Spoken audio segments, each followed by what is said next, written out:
제2차 세계대전을 치르면서 서양에서 일어났던 철학으로 실존주의 철학이 있어요.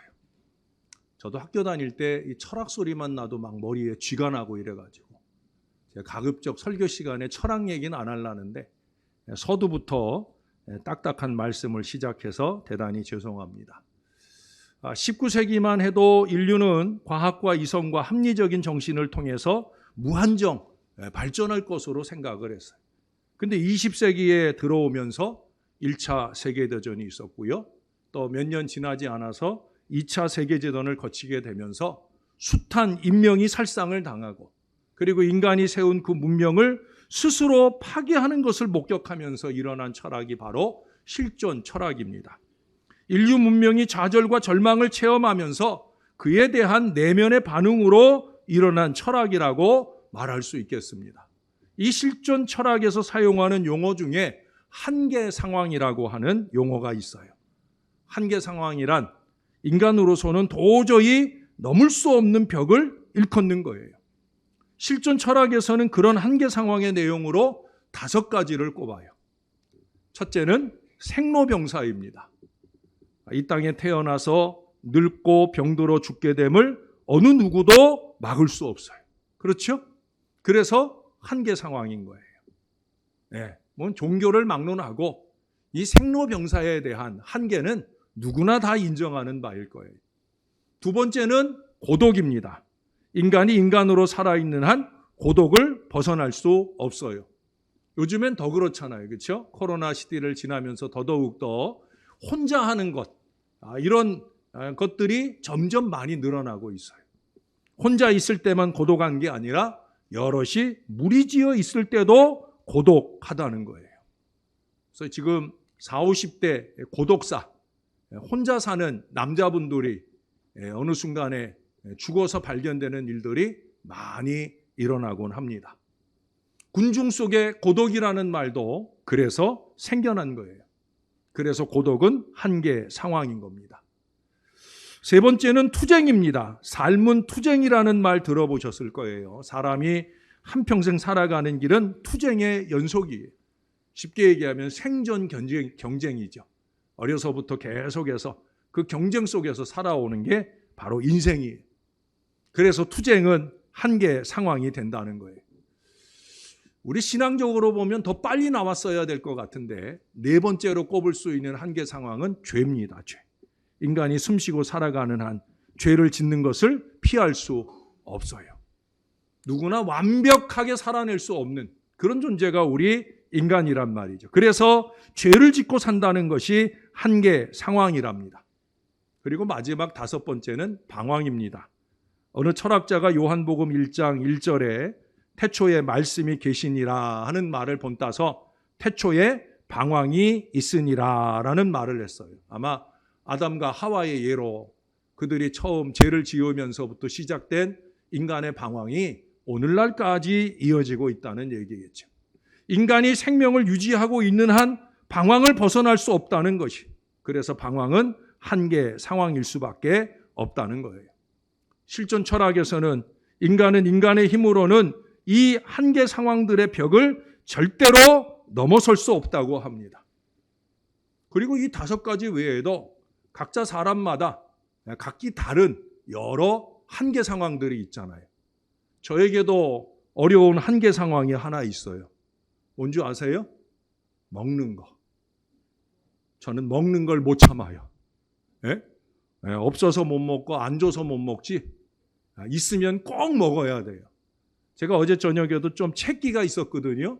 그래서 저녁을 안 먹고 걸르려 했는데 한 8시쯤 지나니까 채기가 가라앉으니까 또 먹었어요. 우리 아내가 하루 저녁 정도는 좀 참고 지나라는데 그래도 자꾸 먹고 싶어서 먹었습니다. 제 사전에는 다이어트가 없어요. 그 좋은 걸 왜 참고 살아? 저는 언제나 그런 마음으로 이 먹는 거는 저에게 큰 한계 상황이 아닐 수 없어요. 여러분, 이처럼 누구나 다 한계 상황이 있어요. 요즘 우리가 사도행전에서 바울을 보잖아요. 얼마나 대단합니까? 지난 주중엔 보니까 바울이 전도하다가 매 맞아 죽었어요. 아니 죽은 건 아니고 죽은 줄 알고 성 밖에 내던졌는데 근데 그 바울이 다시 살아났어요. 다시 일어났어요. 일어나서 뭐 했나? 또 전도했어요. 대단한 사람이죠. 바울 같은 신앙 위인이 없는 거예요. 근데 로마서 7장 24절에 보면 그 바울도 한계 상황 중에서 이런 탄식하는 소리를 우리에게 들려줍니다. 오호라 나는 곤고한 사람이로다. 이 사망의 몸에서 누가 나를 건져내겠느냐. 그 위대한 사도 바울도 어느 순간 자기의 한계에 부딪혀 탄식하더라는 거예요. 그러나 바울은 자신이 부딪혔던 그 벽을 넘어설 수 있는 걸 보게 됩니다. 그 다음 바로 25절에서 그는 이렇게 고백합니다. 우리 주 예수 그리스도로 말미암아 하나님께 감사하리로다. 결국 우리 주 예수 그리스도에 대한 감사, 하나님에 대한 감사, 그것이 바로 한계 상황을 극복하는 비결이라는 사실을 우리들에게 보여줍니다. 여러분, 오늘 우리 모두가 자신 속에서는 절망만 있을 뿐이로되 예수 그리스도로 말미암아 절망을 극복하고 삶의 감격을 누리고 감사드릴 수 있는 자리로 나아갈 수 있게 되기를 바랍니다. 왜? 그것이 한계 상황을 극복하는 비결이니까. 모든 한계 상황은 예수 안에서, 우리 하나님 안에서 얼마든지 이겨낼 수 있다는 거예요. 그러므로 하박국 선지자는 아주 유명한 고백을 우리에게 들려줍니다. 비록 무화과 나무가 무성하지 못하며 포도나무에 열매가 없으며 감람나무에 소출이 없으며 밭에 먹을 것이 없으며 우리의 양이 없으며 외양간에 소가 없을지라도, 요즘 같은 상황들 보여주는 말씀이 아닐까 싶어요. 다 없다는 거예요. 예? 여러분, 그 홍수로 인해서 어려움 당한 전라도 지역이나 경북 지역이나 충청도 지역, 거기 보면은 논밭이 다 물에 잠기고 외양간이 잠기고, 예? 그 외양간 가득했던 소들이 어디론지 다 사라져버리고 죽어버리고 얼마나 힘겨운 시간입니까? 그런데 그럴지라도 나는 여호와로 말미암아 즐거워하며 나의 구원의 하나님으로 말미암아 기뻐하리로다. 이 고백을 우리에게 들려줍니다. 오늘 동일한 고백이 본문에 나오죠. 내가 여호와로 말미암아 크게 기뻐하며 내 영혼이 나의 하나님으로 말미암아 즐거워하리니. 여러분, 이처럼 우리가 여호와로 말미암아 기뻐하고 즐거워해야 할 첫 번째 이유를 꼽는다면 무엇이겠습니까? 그것은 여호와 우리 하나님께서 우리의 기도를 들어주시기 때문입니다. 하나님이 기도를 들어주셔요. 크고 작은 많은 어려움 중에 우리가 하나님께 기도하면 하나님이 들어주시니까 저와 여러분에게 여호와로 인하여 기쁨이 회복될 보장을 주신다는 거예요. 시편 104편 33절 이하에 보면은 이렇게 고백을 합니다. 내가 평생토록 여호와께 노래하며 내가 살아있는 동안 내 하나님을 찬양하리로다. 나의 기도를 기쁘게 여기시기를 바라나니 나는 여호와로 말미암아 즐거워하리로다.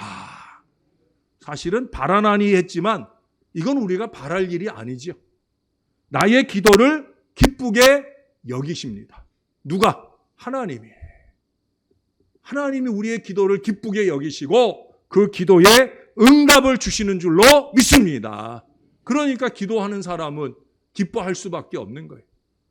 왜 맨날 우거지상으로 살아가느냐? 입만 열면 불평하고 원망하는 말을 하고 살아가느냐? 기도 생활이 안 되니까. 네? 정말 그런 것 같아요. 기도하던 사람들이 기도 생활을 안 하면서 나타나는 제일 첫 번째 모습은 불평과 원망이에요. 기도가 살아있는 사람은 절대 불평하고 원망하지 않아요. 왜? 우리의 기도를 우리 하나님이 기쁘게 여기시는 줄 아니까. 사무엘상 2장 1절에 보면 한나가 기도하여 이르되 내 마음이 여호와로 말미암아 즐거워하며 내 뿔이 여호와로 말미암아 높아졌으며 내 입이 내 원수들을 향하여 크게 열렸으니 이는 내가 주의 구원으로 말미암아 기뻐함이니이다. 여러분, 한나의 기도는 뭐예요? 예? 자식을 갖고 싶은 거예요. 그 기도가 응답되었어요? 아직 아니에요. 그런데도 기뻐할 수 있어요. 왜 기뻐할 수 있어요? 기도하니까. 그냥 기뻐지는 거예요. 기쁨 가운데 기대하니까 하나님의 응답의 역사를 주시는 거예요. 지난주 주보에도 적었고요. 또 수요일 저녁에도 말씀을 드렸죠. 우리의 모든 문제를 기도에 붙들어 매면 된다. 기도에 붙들어 맨다는 건 뭐예요? 하나님께 붙들어 매는 거죠. 하나님, 이 문제, 이 걱정, 이 염려 하나님께 붙들어 맵니다. 우리의 기도로 통하여 하나님께 맡깁니다. 기도에 붙들어 매고 하나님께 붙들어 매면 우리 하나님께서 다 응답해 주십니다. 그게 우리가 신앙하는 이유잖아요. 그 응답을 받기 때문에 우리는 두려움보다 기쁨이에요. 나 두려움 없네, 두려움 없도다. 두려움이 없어요. 걱정이 없어요. 염려가 없어요. 어떤 사람에게? 기도하는 사람에게. 우리는 기도하면서 얼마든지 행복해질 수 있는 거예요. 그러니 기도하고 또 기도해야 될 줄로 믿습니다. 기도 좀 하십시다. 예? 기도 좀 하자고요. 교회 오셔서 기도하시고 여러분 각자의 삶의 자리에서 자꾸 걱정만 하고 염려만 하고 쓸데없이 뉴스 보면서 불평만 하고 그러지 마시고 여러분 기도 제목을 찾고 열심히 기도하시는 기도의 사람들 되시기를 주님의 이름으로 부탁합니다. 우리가 여호와로 말미암아 기뻐하고 즐거워해야 할 두 번째 이유는 뭘까요? 하나님께서 우리와 항상 동행하여 주시고 함께해 주시기 때문이에요. 인도 변방의 히말리아 연안에서 20여 년 이상 사역하고 계시는 조동욱 선교사님 이야기입니다. 선교사님은 중국, 티벳, 네팔의 국경이 있는 인도에서도 가장 오지라고 할 수 있는 실리구리라고 하는 곳에서 사역을 하시는데 이분이 환갑을 넘은 게 있었어요. 한 20여 년 전 한국에 한 달간 다녀가셨어요. 이제 나이도 많이 됐고 했으니까 그때 이제 한 달간 다녀가는데 여러분 선교사들이 그 오지나 그들의 선교지 어려운 땅에서 선교하다가 우리나라에 잠시 이렇게 한 달이나 이렇게 안식을 하러 오면 솔직히 인간적인 마음으로는 다시 돌아가고 싶지 않아요. 우리나라 너무 좋거든요. 예? 선교지에 비하면 너무 좋거든요. 사실 우리나라는 선교지에 비해서 좋은 게 아니라 전 세계 어디를 가는 것보다도 우리나라 정말 좋아요. 모든 게 편하고 좋아요. 이게 언어를 한국어를 써서 좋은 것만 아니라 다 좋습니다. 우리나라가 제일 좋다 생각해도 과언이 아닐 정도로 정말 좋아요. 그러니 선교하다가 돌아오면 얼마나 편안하고 좋겠어요. 다시 고생이 기다리고 있는 그곳에 가고 싶은 마음이 잘 들지 않아요. 아마 그때 적은 것 같아요.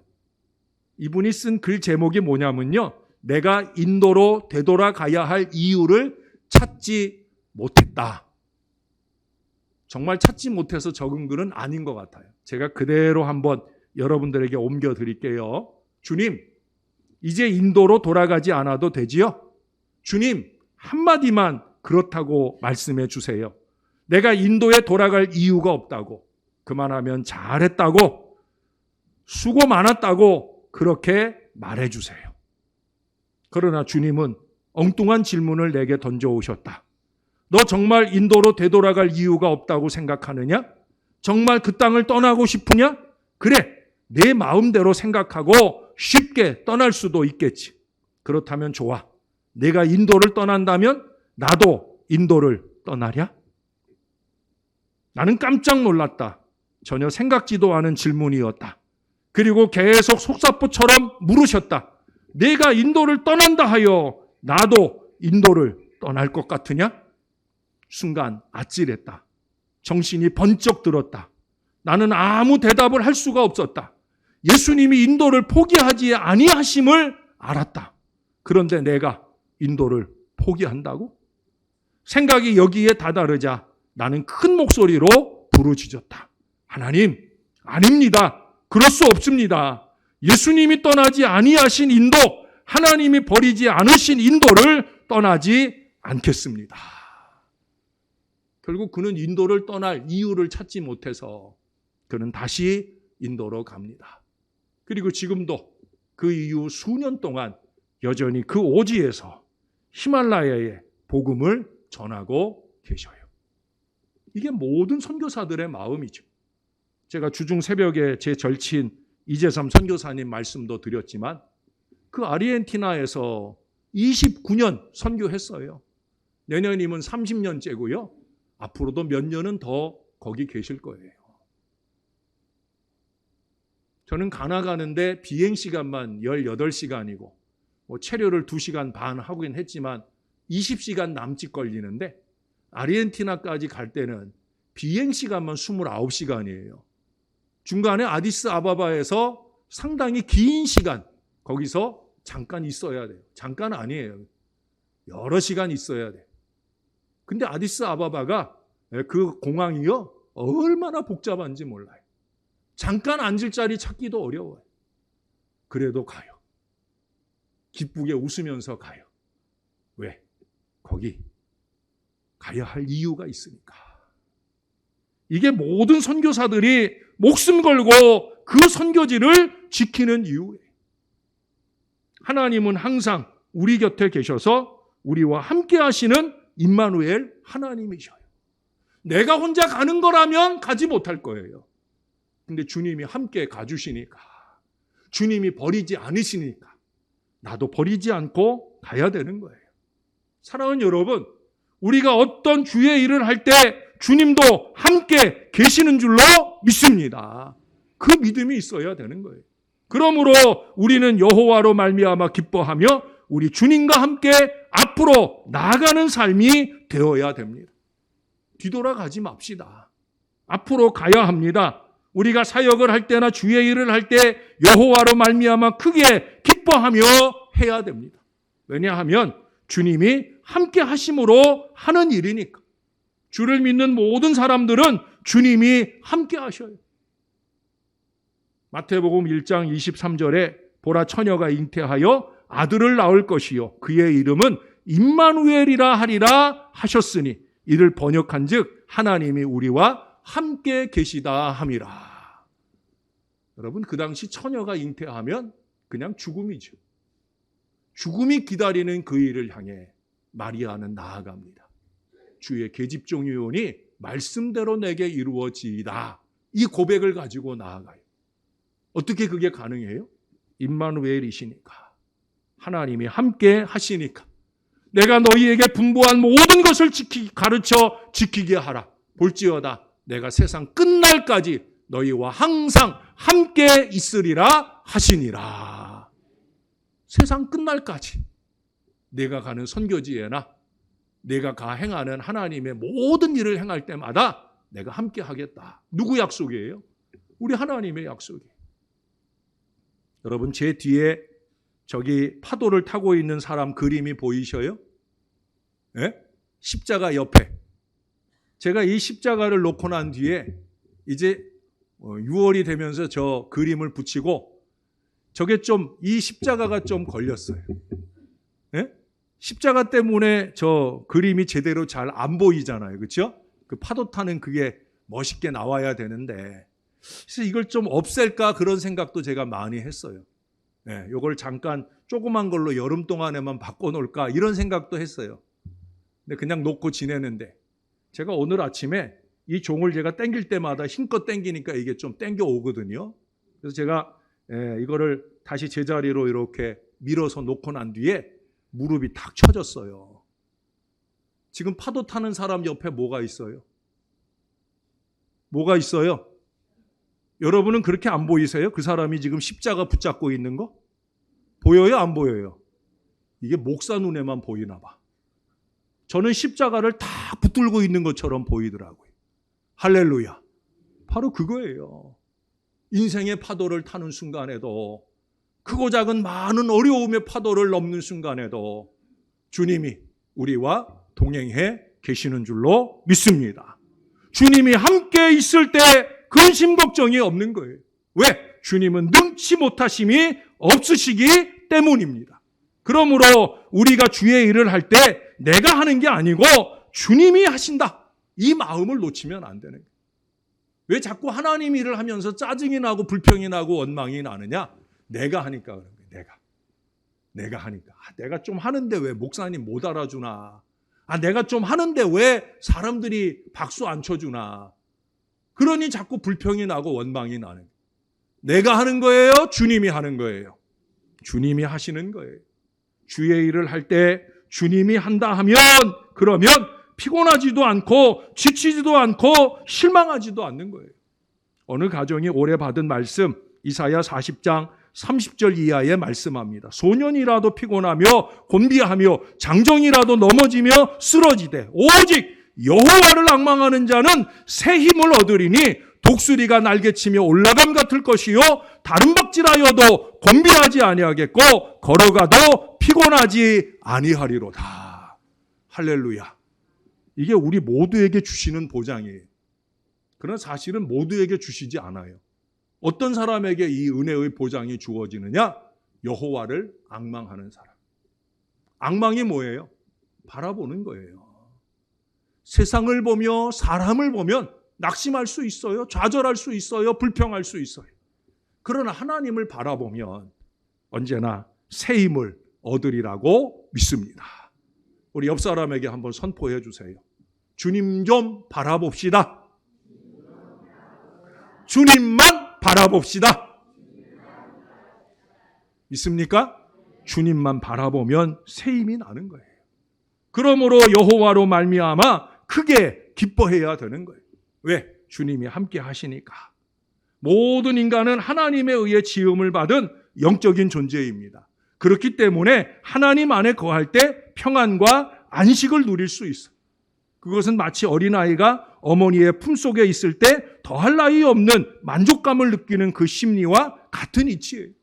하나님을 상실한 사람들의 공통점은 지속적인 기쁨의 주체가 되시는 우리 하나님을 소유하지 못했기 때문에 그렇게 절망하고 좌절할 수밖에 없는 거예요. 그러므로 주의 일을 내가 한다 하면 기쁨이 없고 인내가 없고 실망하거나 낙심할 수밖에 없는 거예요. 사랑하는 여러분, 주님과 함께 주의 일을 하며 주님 때문에 기쁘고 즐거우시기를 주님의 이름으로 축원합니다. 여기 본문에 거듭해서 내가 여호와를 인하여 크게 즐거워하고 하나님 때문에 즐거워하자 하는 말씀을 하는데, 그러면서 기쁨의 근원이 하나님이심을 우리에게 말해줍니다. 하나님께서 기쁨의 주체가 되시는 까닭 한 가지, 가장 중요한 걸 꼽자고 하면 그것은 바로 무엇보다도 우리 하나님께서 사랑이시기 때문이에요. 여러분, 거기도 이는 하면서 그가 구원의 옷을 내게 입히시며 공의의 겉옷을 내게 더하심이 신랑이 사모를 쓰며 신부가 자기 보석으로 단장함 갖게 하셨습니다. 땅이 싹을 내며 동산이 거기 뿌린 것을 움돋게 함같이 주 여호와께서 공의와 찬송을 모든 나라 앞에 솟아나게 하시리라. 이렇게 하시는 이유가 뭐라고요? 하나님은 사랑이시다. 요한일서 4장 8절에 하나님은 사랑이심이라 말씀해 주고 있습니다. 그 말씀 아니더라도 우리는 분명히 알아야 됩니다. 하나님은 사랑이셔요. 하나님은 사랑이신데 그 사랑은 뭐냐? 기쁨이라는 거예요. 상대적이고 늘 변하는 이 세상에서 불변하는 절대적 진리가 있다면 그것은 하나님은 사랑이시고 하나님의 사랑은 우리 안에서 넘치는 기쁨이 된다는 사실이에요. 여러분, 사랑 좀 해보셨어요? 예? 사람은 누군가를 사랑할 때, 또 누군가에게 사랑을 받을 때, 그럴 때 기쁨을 느낄 수 있어요.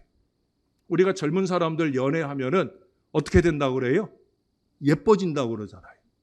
사랑을 하면은 예뻐져요. 뭐 이런 노래도 있잖아요. 사랑을 하면 왜 예뻐져요? 사랑을 하면은 즐거우니까. 예? 사랑하는 사람 보세요. 제 가까이에도 요즘 사랑하는 사람이 있는데 사랑하는 걸 보니까 애가 전에보다 더 웃어.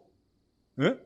그러니까 사랑을 하면 이뻐지는 게 다 이유가 있는 것 같아요. 사랑을 하면 자꾸 웃으니까 이뻐지고.